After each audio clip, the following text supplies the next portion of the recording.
Olá, eu sou o professor Rogério. Então, esse vídeo aqui eu estou gravando, né, como uma forma de, né, uma reflexão, né? Então, na semana passada, né, eu me deparei com uma surpresa muito agradável, né, que foi a questão ali do último episódio da série que eu estava acompanhando do WandaVision. E, assim, entre uma das batalhas mais importantes, né, foi a questão do navio de Teseu. Bem, então, nesse caso, né, eu resolvi, né, teve alguns alunos meus que não entenderam muito bem o que se passou ali naquela realidade, né, entre o conflito filosófico entre os dois personagens, né, que era, na verdade, o mesmo, e, né, eu resolvi estar gravando esse vídeo aqui, né, para poder, de uma certa forma ou de outra, né, estar atendendo essas necessidades. Então, dentro desse debate todo, né, então, o que foi, né, o debate, né, a questão do barco de Teseu? Então, quem foi esse personagem? Quais foram os seus feitos? O que isso impactou, né, na história da Grécia Antiga? Bem, então, eu vou começar aqui a trabalhar um pouquinho com vocês aqui, nós trabalhamos sobre esse tema, sempre pensando no seguinte, então, é um paradoxo, né, então, é um diálogo, um conflito entre duas ideias, né, que vão, né, ter início ali por volta do século IV, né, antes de Cristo, e como é que esse barco, né, a questão aí do Teseu, ele influencia, né, na formação da filosofia clássica. Bem, então, uma das coisas que nós temos que entender é que os gregos, né, os atenienses, eles tinham um apelo muito grande, né, com a navegação, entre outras coisas. E na formação dos gregos, né, nós tínhamos vários povos rivais, e esses povos rivais, né, vão, de uma certa forma ou de outra, entrar em conflito entre si. Bem, então, antes de começar a falar sobre o Teseu, né, então, aqui fica uma imagem que eu acho que é uma das imagens mais impactantes, né, desse momento, que é o seguinte, são dois personagens iguais, né, mas, ao mesmo tempo, eles têm atitudes diferentes. Então, no caso, nós temos dois visões, e esses dois visões, né, eles são, né, iguais e diferentes ao mesmo tempo. Por isso que ele vai, dentro da batalha entre eles, vai chegar um certo momento que eles vão, né, discutir sobre um tema muito recorrente da filosofia, né, que é o navio de Teseu. E o porquê que eu parei assim para refletir, né, para falar sobre isso? Porque eu achei fabuloso, né? Uma uma história em quadrinhos, né, resgatar, assim, não no caso, uma série de televisão, resgatar as origens de um personagem tão importante, né, para Marvel, que, né, é um personagem secundário, que é o Visão. E esse personagem, né, ele tem esse conflito existencial, né, dentro de si. Então, o Visão em si, ele tem essa questão dele ser uma máquina produzida entre várias matrizes, né, neurais, entre o Tony Stark, o Bruce Banner, o Ultron, a Joia da Mente, entre outras coisas. Ele é um ser extremamente, né, composto e extremamente, né, cheio de características próprias, e essas características próprias em algum momento vão entrar em conflito. E ao entrar em conflito entre eles, isso vai fazer com que haja vários debates filosóficos. E esses debates filosóficos é o que dá graça à série em si. Né? Então, eu primeiro vou debater muito sobre o Teseu, e depois eu volto aqui para falar um pouquinho sobre as cenas, né, que eu vou colocar no final.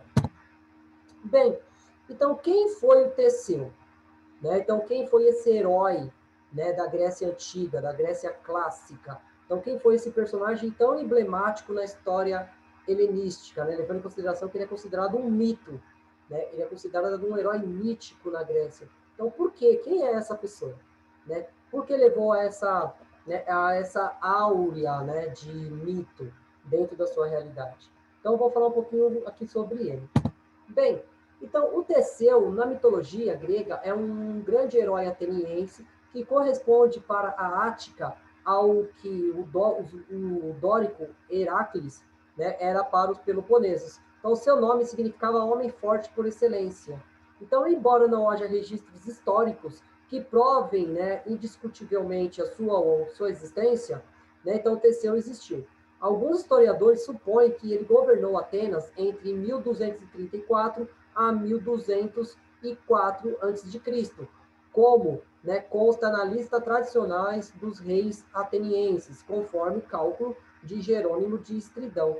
Então, no caso, né, nós temos que pensar da seguinte forma: Então, a cidade de Atenas, ela passou por um período, né, de monarquia antes de chegar à democracia, né, que foi encabeçada no século IV antes de Cristo pelo Platão, Aristóteles, que de uma certa forma ou de outra absorveram o conhecimento dos pré-socráticos e daquele que fundou a escola filosófica tradicional, que é o Sócrates. Né? Então, nesse caso aí, o Teseu, ele foi um herói. Né? Então, muito se fala sobre ele, sobre os seus fatos glorificados, de que nós vamos ver que ele, né, ele derrotou os cretenses, e nós vamos falar isso um pouquinho mais para frente. Mas as evidências materiais são nulas, são muito poucas. As únicas evidências materiais que nós temos dele são as obras, né, de arte, as representações artísticas sobre ele, pelos grandes, né, no caso, os mosaicos gregos, atenienses, entre outras questões. E o Teseu, né, ele vai ser reconhecido também na história, né, como esse herói que vai lutar na guerra, né, na guerra contra os cretenses. Então vamos falar um pouquinho mais dele, um pouquinho mais para baixo. Bem, então o Teseu e o Minotauro. Um dos seus maiores feitos, um dos maiores feitos do Teseu foi derrotar o Minotauro de Creta. Né? Então, na mitologia, né, cretense, o rei de Creta, ele teve um filho, né, e uma das punições dos deuses, de Zeus, contra o rei, foi transformar o seu filho em um boi, né, um ser híbrido entre cabeça de touro, corpo de ser humano. E esse vai surgir a lenda do Minotauro.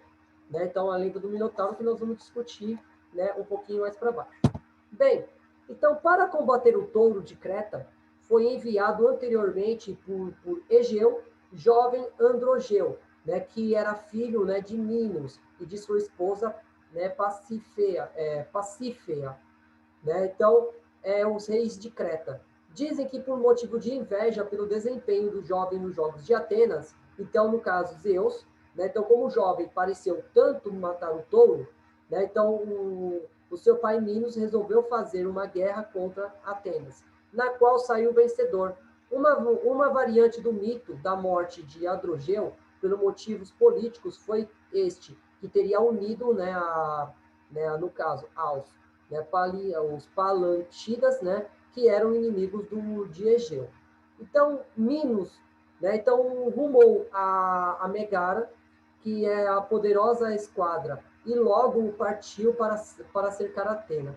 Então, durante a guerra, uma peste enviada por Zeus contra os atenienses provocou a derrota de Egeu, o que levou o rei Minos a cobrar uma taxa cada vez, né, de cada 9 anos, né, no caso de 7 rapazes e 7 moças enviados para Creta, onde seriam colocados num labirinto para serem devorados pelo seu filho monstruoso, Minotauro.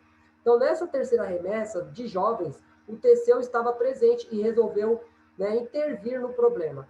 Entrou no lugar de um jovem e partiu para Creta, para entrar no labirinto. Na partida, usou velas pretas para navegar e o seu pai entregou-lhe um jogo de velas brancas para usar caso saísse vitorioso da missão. Bem, então nós temos toda essa questão mítica, né? Sobre a questão da história do Minotauro e também sobre a história da ilha de Creta.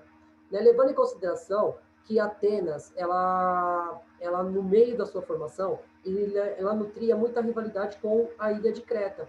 Então, um dos mitos criados ali é que esses jovens que iam para a Creta, eles nunca mais retornavam. Então, para dizer, né, que existia uma besta mitológica ali dentro, eles criam a lenda do Minotauro, né, dentro desse episódio. E o Teseu, ele vai ser destinado, ele vai ser destacado dentro dos jovens para ir até a ilha de Creta para lutar contra o Minotauro e voltar, né, no caso, tentar voltar, né, para a ilha, né, para Atenas. E ele consegue retornar, e a gente vai ver como. Bem, então, com o efeito da linda, né, então, com o apoio, né, da linda Ariadne, filha do poderoso Minos, ela se apaixonou pelo Teseu e combinou com ele um meio de encontrar a saída para o terrível labirinto. Um meio bastante simples, apenas com novelo de lã. Então, a Ariadne ficava na ponta, na entrada do palácio, segurando o novelo, né, de lã, enquanto o Teseu iria desenrolando à medida que fosse avançando no labirinto. Então, para voltar ao ponto de partida, teria apenas que seguir o fio que a Ariadne segurava firmemente. Então, Teseu avançou e matou o monstro com um golpe na cabeça. Então, no caso, depois ele retornou pelo mesmo caminho que a Ariadne ele manteve, né, sobre o labirinto, né, o labirinto de Creta. Isso vai fazer com que, né, esse mito se tornasse muito importante, dando ao Teseu uma imagem, né, de um líder mítico dentro dessa realidade. E isso é muito importante para nós compreendermos a lenda do Teseu. Bem, então aqui nós temos uma representação do labirinto, né? Então a Ariadne esperando ele ali na entrada do labirinto e ele lá no meio do labirinto, né, derrotando o Minotauro. Né? Então isso é um elemento essencial para nós entendermos a lenda do Teseu. Bem, então vamos lá. Então o paradoxo aí, né, do navio de Teseu. Então quando nós falamos em paradoxo, depois da vitória contra o Minotauro, o Teseu ele teria que voltar para Atenas. Então, ao tentar voltar para Atenas, ele vai colocar as velas brancas, só que ele será amaldiçoado pelos deuses. E isso nós vamos ver, né, com o decorrer da história. Bem, então os navios de Atenas enviava para Creta para pagar os tributos pela morte de Androgeu, filho de Minos, usavam velas negras, mas Teseu, né, na terceira vez, disse que levaria velas brancas, que dariam a usar na volta, caso Teseu conseguisse matar o Minotauro, fato que ele conseguiu. Né? Então, nós vamos dar continuidade aqui. Bem, então, o navio de Teseu é inspiração a um paradoxo. Então, de acordo com a lenda grega, conforme o relato de Plutarco, que também é um filósofo pré-socrático, né, que veio antes de Sócrates, então o navio de Teseu, né, e os jovens de Atenas retornaram de Creta e tinham 30 remos. E foi preservado pelos atenienses até os tempos, né, de Demétrio, de Demétrio de Faleiro, né, porque eles removiam partes das velas que apodreciam e colocavam partes novas. Então, na forma que o navio se tornou um motivo de discussão entre os filósofos a respeito do conjunto das características próprias dessas embarcações, e exclusivo com as quais que podem diferenciar-se os objetivos inanimados um dos outros. Então, no caso, essa questão, né, desses navios, e como esses navios, né, esse navio ele vai se modificando com o passar do tempo, principalmente com a substituição das suas peças. E isso, né, vai levar a um paradoxo, um discurso, um debate filosófico entre as principais mentes de Atenas naquele momento.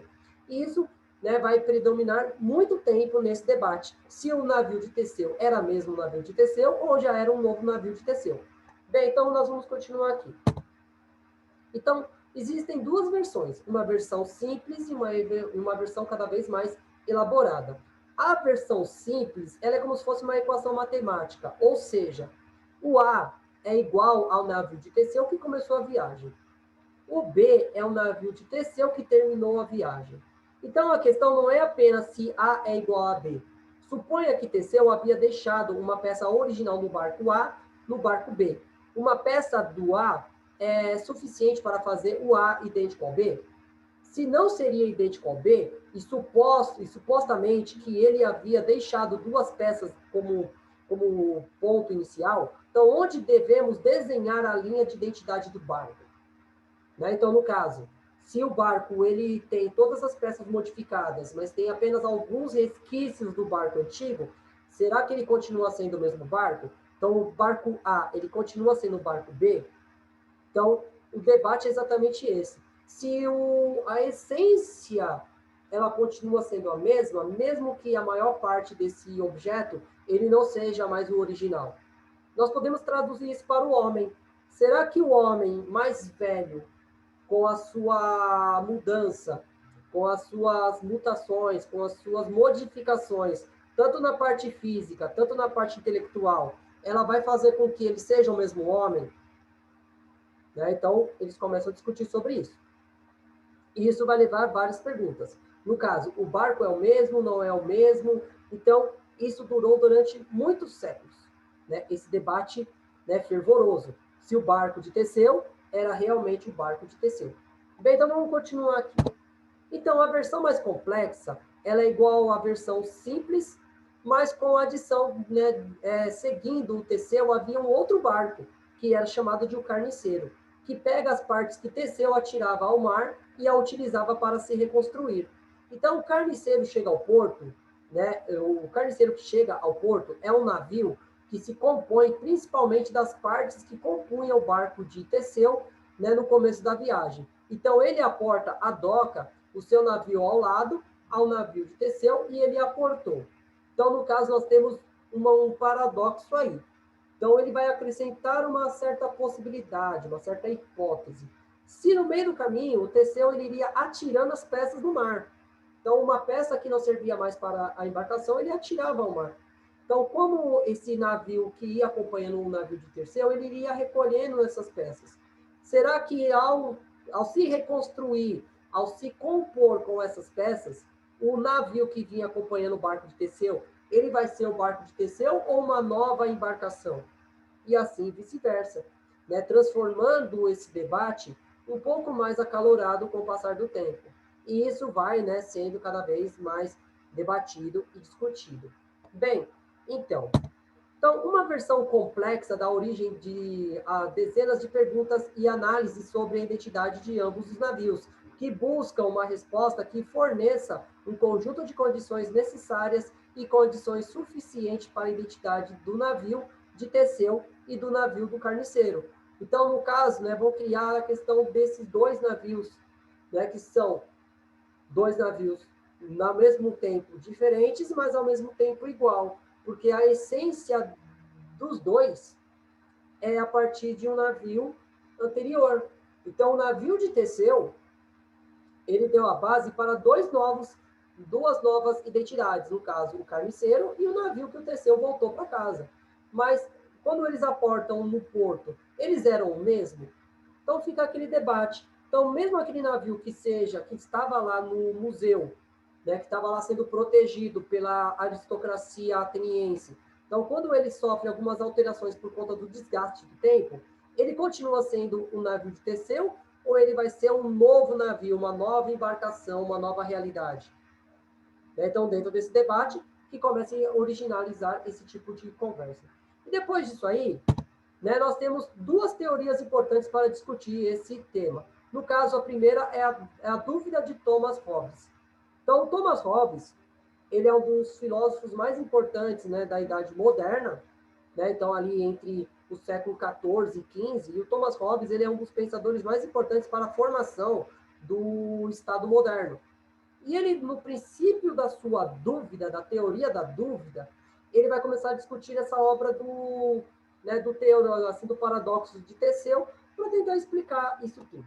Bem, então, Thomas Hobbes, em sua obra De Corpore, ele acrescenta a discussão filosófica acima de alguns atenienses mais preocupados com a autenticidade, né, do que aquilo que deve permanecer. Foram recolhendo num armazém, ao longo dos anos, as peças que já haviam sido, né, apodrecidos do navio de Teseu e foram restaurando. Um dia chegou em Atenas um forasteiro que, entusiasmado, né, pelos relatos da vida do herói, quis visitar a suprema relíquia e seus ídolos, né, seu ídolo. E ao saber da história, da lenta renovação do navio, o visitante pediu aos atenienses que o conduzisse até o barco de Teseu. Então, ele foi conduzido até lá. Né? Então, ele começa, e um ponto importante é que ele vai chegar lá e ele vai chegar a uma certa conclusão. Bem, então, no caso, foi então que surgiu dúvidas, afinal, qual deles era o barco de Teseu. Então, no caso, a primeira dúvida, o monumento luminoso que Atenas expunha aos olhos deslumbrados do mundo, ou os destroços das peças desgarradas, né, que se acumulavam ao canto do armazém. Então, no caso, existiam esses dois pontos.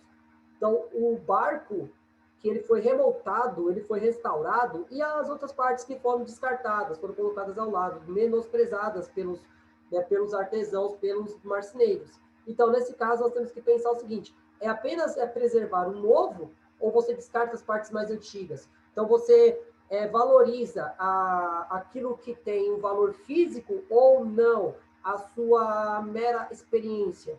Então, a questão da peça nova, então, no nosso intelecto, aquilo que nos faz mais contemporâneos ou aquilo que nos fez a nos tornar contemporâneos. Então começa aquela briga entre o que permanece a perfeição do barco atual ou aquilo que fez parte do barco inicial que deu início à travessia do Teseu. Então, a segunda pergunta aqui. A unidade é a unidade proposta a partir das cópias, né, da cópia do que já lá estava, ou o apagamento progressivo dos elementos originais. Se a resposta fosse afirmativa para ambos os casos, como é que o autêntico barco de Teseu se transformou em dois? Né? Então, no caso, nós podemos levar em consideração isso, né, aos dois discípulos de Sócrates, o Platão e o Aristóteles. Então, no caso, eles são originários de um mesmo mestre, que é o Sócrates. Só que o Platão e o Aristóteles, eles chegam a conclusões diferentes das obras de Sócrates. Então, ao mesmo tempo que eles são parte da história de Sócrates, eles tomam um caminho diferente, mas ao mesmo tempo eles se unem numa matriz original, né, que são os conhecimentos transmitidos por Sócrates. Então, nós temos que pensar também esse barco. Então, no caso, o barco de Teseu, que chega no porto, ele também não é mais o mesmo barco que partiu. Mas quando ele vai apodrecendo dentro do memorial e ele vai sendo restaurado, ele deixa de ser as características originais, mas ele não deixa de ser o barco de Teseu. Então, o conhecimento original, transmitido de Sócrates para Platão e depois para Aristóteles, ele continua sendo conhecimento de Platão, só que visto de outros pontos de vista. E isso vai transformar esse conhecimento, não sendo conhecimento de Platão, ele é apenas, né, conduzido e transmitido de uma forma diferente. Então, no caso, 2 é igual a 1, então o que vale mais? A unidade aparente e aparentemente imutável, o navio no museu, ou a decomposição da unidade sobre a pressão do tempo? Então, no caso, nós tentamos preservar a essência ou nós aceitamos a mudança do tempo, que vai fazendo com que aquilo que seja, né, decomposto também ganhe um valor significativo, levando que nada é imortal. Nem mesmo a morte ela tem um caráter finito. Então, não adianta nós ficarmos apenas presos no que deveria ser, mas sim o que realmente é. Bem, então, como se pode, né, nesse caso, né, fixar significado de permanecer ou de mudar? Né? Então, como é que o barco no museu permanece como o barco de Teseu a partir das escamas novas de que lhe são adicionados? Né? Então, como Teseu, o monte dos destroços permanece como o barco de Teseu, se já não é, obviamente, um navio de Teseu. Então, nós temos todas essa forma de você ter contato com o elemento que nós idealizamos algo perfeito e nós começamos a ver que aquilo não é tão perfeito assim. Né? Então, no caso, né, o barco de Teseu, que foi visitado pelo seu fã, ele não era tão perfeito assim. E isso vai fazer com que vários elementos, né, daquela realidade, ele seja, de uma certa forma ou de outra, discutido ou meramente, né, colocado em cache, né, se realmente era o barco de Teseu ou uma outra realidade. Né? Então, a dúvida, o conhecimento a partir, né, desses elementos. Então, no caso, o barco de Teseu, ele pode ser considerado como uma pessoa que está se formando. Então, no caso, nós pegamos partes que são prevalecentes da nossa personalidade e nós adquirimos partes de outras pessoas também. E isso vai fazer com que nós deixamos de ser nós mesmos ou simplesmente uma versão mais atualizada ou uma versão, né, menos atualizada ou algo mais valorizado ou menos valorizado. A única coisa que permanece é a nossa identidade. E a nossa identidade não muda se ela é composta por peças novas ou por peças antigas. E isso é a base para o conhecimento da obra que vai ser chamado de barco de Teseu. Né? Então, para a gente continuar aqui. Então, depois da saída desanimada do forasteiro, os atenienses depararam-se inquietos com a impossibilidade de uma resposta para todas essas questões. E nem o Plutarco, nem Hobbes relatariam a sua decisão final.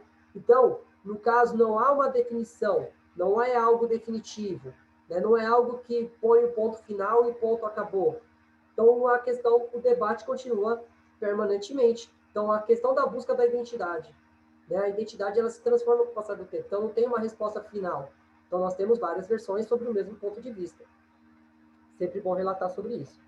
Bem, Então, no caso, a solução de Leibniz. Então, esse filósofo germânico, né?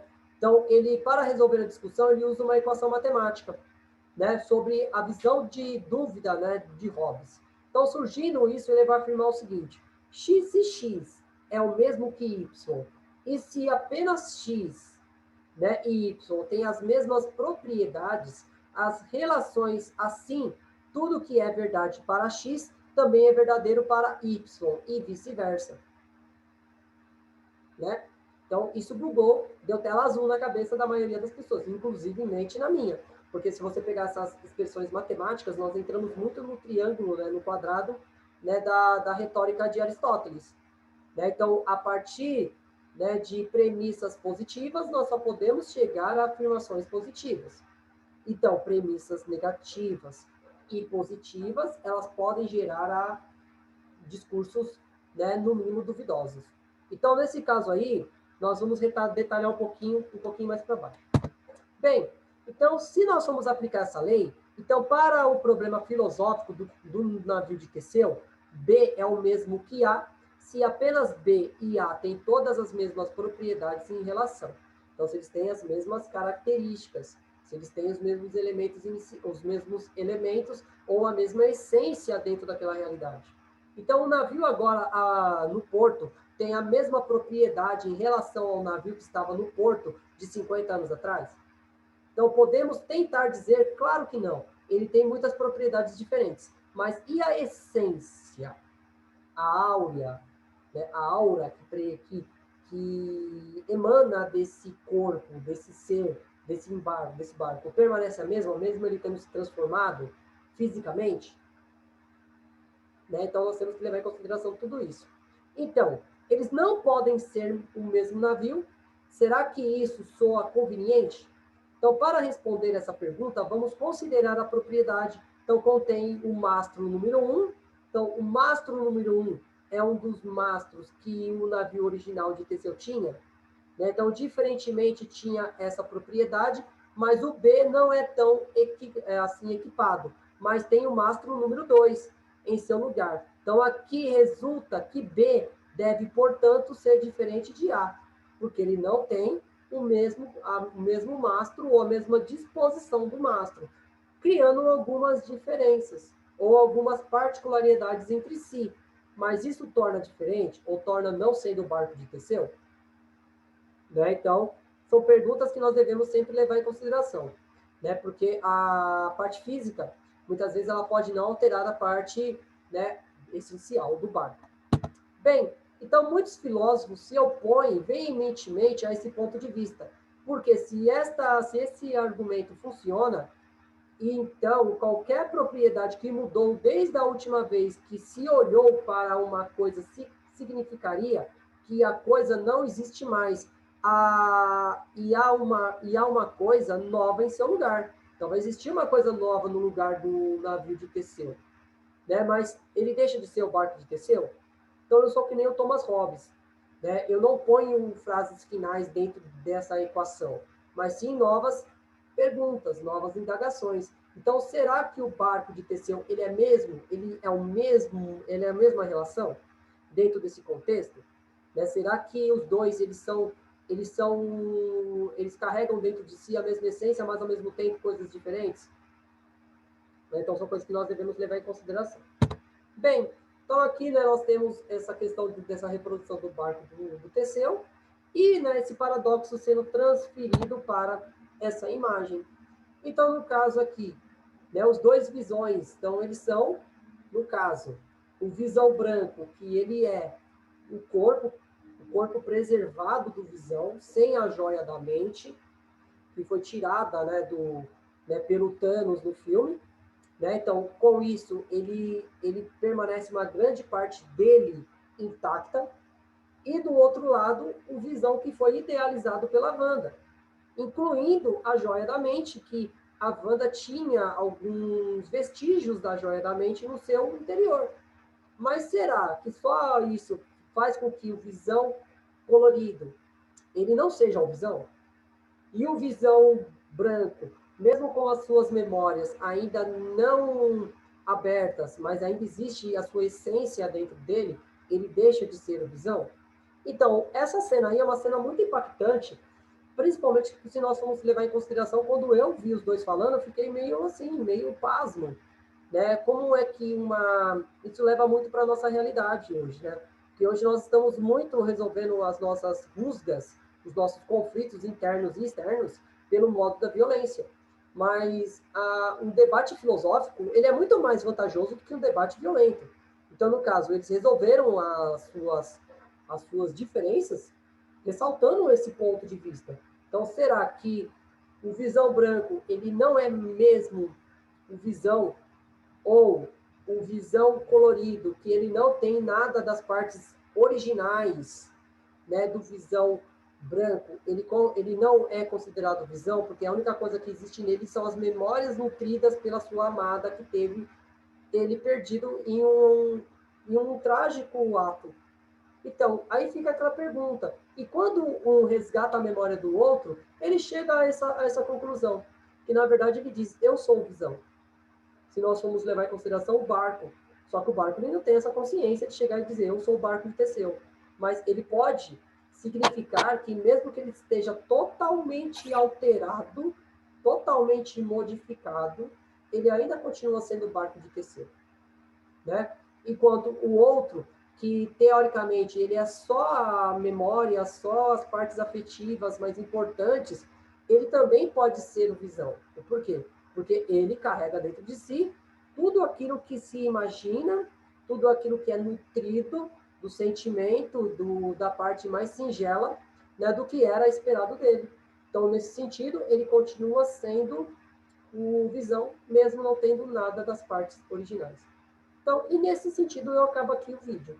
Né? Então, lógico, existem várias perguntas que continuam ainda em branco, né? Continuam ainda a ser, né, colocados, né, por nós. Mas aí fica a nossa conclusão, né, de que cada um de nós temos a nossa possibilidade de nos eternizar em algumas coisas. Né? Mesmo que aquilo não represente que nós sejamos nós físicos ali, mas a nossa essência continua ali presente. Então, no caso, esse paradoxo do barco de Teseu, ele é importante dentro desse debate, e isso, né, foi externado ali no final da série. Bem, gente, então eu agradeço a todos, muito obrigado por estar aqui comigo até agora. Foi muito bom, né, poder debater isso aqui com vocês. Né? Então, se você concorda, deixa aqui no comentário, né, se você discorda também, né, vamos, né, debater sobre esses assuntos e qual a importância desses assuntos, né, para a nossa realidade. Né, e principalmente o que nós vamos, né, poder melhorar dentro desses paradoxos que tanto interferem na vida das pessoas. Então, muito obrigado. Né? Então, gostou do vídeo, deixa o seu like aqui. Né? Então, é muito importante para nós. Né? Então, aí fica aqui o convite, continue assistindo os vídeos, continue, né, trabalhando esse ponto de vista. Muito obrigado e até a próxima.